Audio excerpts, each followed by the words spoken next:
Bonjour tout le monde.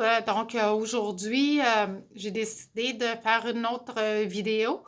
C'était plus pour vous parler des nouvelles cette fois-ci là, sur ce qui se passe là, dans le domaine du voyage en ce moment. Et puis, donc, les petites nouvelles là, c'est ça, dans le domaine touristique.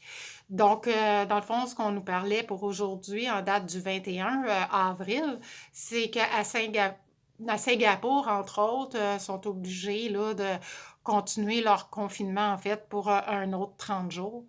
Tandis qu'à d'autres endroits, on commence à voir qu'il y a des déconfinements qui s'en viennent là, donc ils vont pouvoir commencer tranquillement, pas vite, un peu comme ici, à reprendre là, sur leur économie. Et puis, on peut voir, il y a l'Allemagne, la Nouvelle-Zélande, puis l'Italie, qu'ils vont commencer des petits déconfinements tranquillement, pas vite. Donc, c'est intéressant à voir que l'Italie commence là, à penser à faire un déconfinement progressif. Donc, ça donne un peu espoir que ça va finir par arriver chez nous aussi, surtout là-bas que c'était vraiment catastrophique, leur, euh, leur affaire là-bas, c'est vraiment gros. Donc, c'est le fun à savoir là, tout ça. Et aussi, je voulais vous mentionner avec Air France, ça c'est l'autre nouvelle aussi qui est parue aujourd'hui, c'est qu'avec Air France, dans le fond, le port des masques va être obligatoire à bord de leur avion. Et puis ça, c'est quand vous allez être assis dans l'avion, puis que vous ne pourrez pas être à la distance là, de 2 mètres là, qui nous demande là, avec la COVID-19. Évidemment que dans les avions, ça va être un peu plus compliqué. Donc, c'est ça, quand ils ne seront pas capables de mettre ça, cette distanciation-là sociale, ben là, le port du masque va être obligatoire. Puis il y avait aussi Air Canada qui avait aussi emboîté le pas par rapport à ça. Et puis aussi, toujours avec Air France, ben eux, ils continuent toujours leur vol pour les rapatriements des gens. Et aussi, on nous a parlé aussi qu'eux autres, ils avaient donné 40 000 trousses là, de première nécessité pour les soignants puis pour leurs patients, dans le fond. Donc, c'est quand même bien. On voit que les compagnies, même les compagnies aériennes, là, ils contribuent mettre un effort dans tout ce qui se passe là en ce moment. Là, moi, je trouve ça beau à voir toute la solidarité là, qui émane là, de tout ça. Là. C'est vraiment intéressant.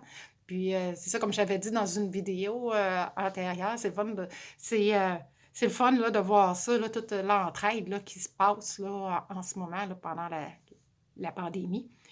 Et puis là, si on va du côté des croisières, il y a MSC Croisière que eux, il y avait plus de 1700 passagers sur le navire Magnifica. Puis eux autres, il n'y avait aucun cas là, de la COVID-19, puis ils ont pu débarquer là, tout le monde, là, ils ont pu débarquer lundi, là, mais les autres, selon MSC, imaginez-vous donc, ils étaient en train de faire le tour du monde. Ouais. Et que leur tour du monde, il a été pas mal raccourci. Donc, ils ont pu débarquer hier à Marseille. Il faut dire que les bateaux de croisière, les navires, c'est un peu plus compliqué là, pour avoir des autorisations de débarquer aux différents ports d'escale. C'est pas tous les endroits, tous les pays qui acceptent que ce nombre-là de personnes arrivent en grand nombre, puis qu'il y ait c'est ça, il était à un moment donné, ça fait bien du monde en même temps. Donc, bon, c'est ça, c'est comme pas tout le monde toutes les autorités portuaires qui acceptent ça. Il y a le Costa, avec la compagnie Costa, oui. Il y a, après qu'ils ont passé pas loin de 5 semaines en mer, ils ont fini par avoir l'autorisation hier, lundi, avec le Costa Deliziosa. Ils ont pu mettre, il y a à peu près 1814 croisiéristes qui ont pu débarquer. Là, ils ont pu commencer en fait à débarquer. Là, en tout cas, ça aussi, là, ça devait être long pour eux autres. Euh, donc, c'est une partie, c'est pas tout le navire au complet qui est débarqué, mais au moins, ça commence tranquillement, pas vite. Et puis aussi, ce que je voulais vous dire, c'est que parlant des croisières, je vais faire une série de vidéos qui va par rapport à toutes les croisières et quand ils vont repartir on a eu là, les dates là, jusqu'à quand que, en tout cas jusqu'à maintenant, jusqu'à quand que les départs sont annulés et c'est à partir de quand qu'ils devraient recommencer normalement, à date évidemment de maintenant. Donc, je vais vous faire une série de ça. Donc, je vais commencer avec, exemple, Carnival, avec Celebrity, MSC, Royal Caribbean. Et puis, si jamais il y en a d'autres que vous voudriez que je parle, faites-moi signe. Dans le fond, je vais terminer, je vais les faire, là, je vais y arriver. C'est juste que je vais terminer avec les compagnies du type Azamara, Ama Waterway, et puis comme Oceania Cruise. Si jamais vous aviez des départs un de ces navires-là, de cette gamme-là, faites-le moi savoir.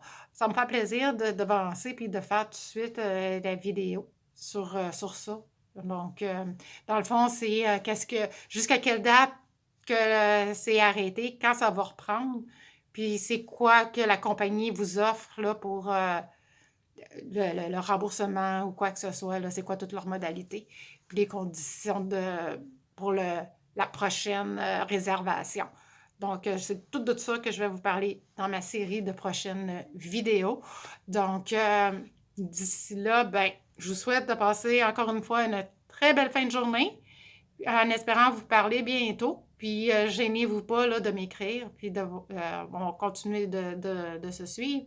Puis aussi, j'oubliais de vous dire, j'ai mon blog aussi, vous pouvez aller lire mes articles. C'est pas compliqué, mylènesauvé.com. Donc, au plaisir de jaser avec vous autres. Et puis, n'hésitez pas si vous avez toute question que ce soit. Alors, d'ici là, je vous souhaite de bien vous porter, puis de passer une belle fin de journée. Puis prenez soin de vous. Merci.